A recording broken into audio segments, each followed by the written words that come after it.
यह कहानी है एक प्राचीन चर्च की, जहां रहस्यमयी घटनाएं और एक दुष्ट नन का भयानक सच छिपा हुआ था। चर्च के रहस्य और भयावहता ने न जाने कितने लोगों की जिंदगी तबाह कर दी।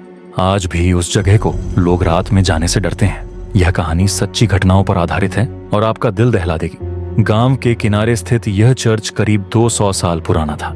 यह चर्च कभी अपने समय का सबसे पवित्र स्थान माना जाता था, लेकिन एक घटना ने इसे श्रापित बना दिया।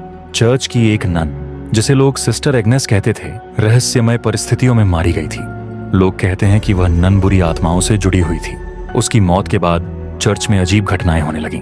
रात में चर्च से चीखने चिल्लाने की आवाजें आती थीं।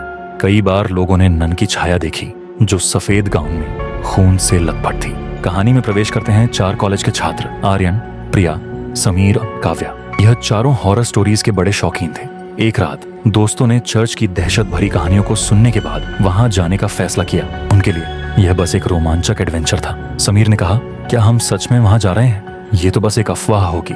आर्यन ने हंसते हुए जवाब दिया, अगर डर लग रहा है तो यहीं रुको, लेकिन मैं तो जा रहा हूँ। चारों ने आधी रात को चर्च में कदम रखा। अंदर अजीब सन्नाटा था। चर्च की दीवारों पर क्रॉस उलटे हुए थे और फर्श पर पुराने खून के धब्बे थे। हवा में गंध, जो बहुत गंदी और रहस्यमयी थी। काव्या ने घबराते हुए कहा, यहाँ कुछ तो गड़बड़ है, हमें वापस चलना चाहिए।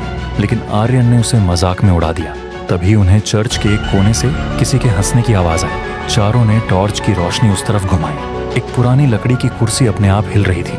जैसे ही चारों चर्च के भीतर गहराई तक गए, दरवाजे अपने आप बंद हो गए। ठंडी हवा का झोंका आया और उनकी टॉर्च झपकने लगी। तभी एक छाया दिखाई दी। यह सिस्टर एग्नेस थी, जिसका चेहरा झुलसा हुआ था और आंखें गुस्से से जल रही थीं। सिस्टर एग्नेस की गूंजती हुई आवाज आई, तुमने मेरी शांति भंग की है, अब तुम यहाँ से नहीं जा सकते। प्रिया डर के मारे चीखने लगी। उसने भागने की कोशिश की, लेकिन चर्च के फर्श ने उसके पैरों को जकड़ लिया। समीर ने बहादुरी दिखाते हुए सिस्टर एग्नेस से पूछा, तुम हमें क्यों मारना चाहती हो?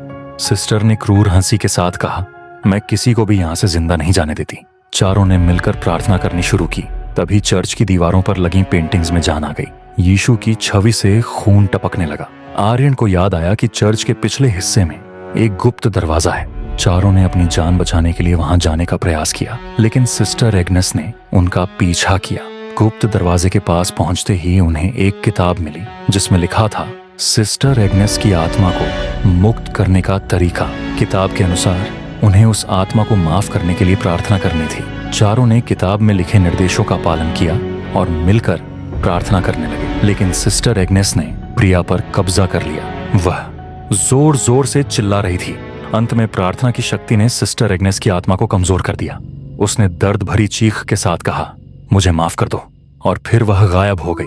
सुबह होते ही चारों ने पुलिस को इस बारे में बताया।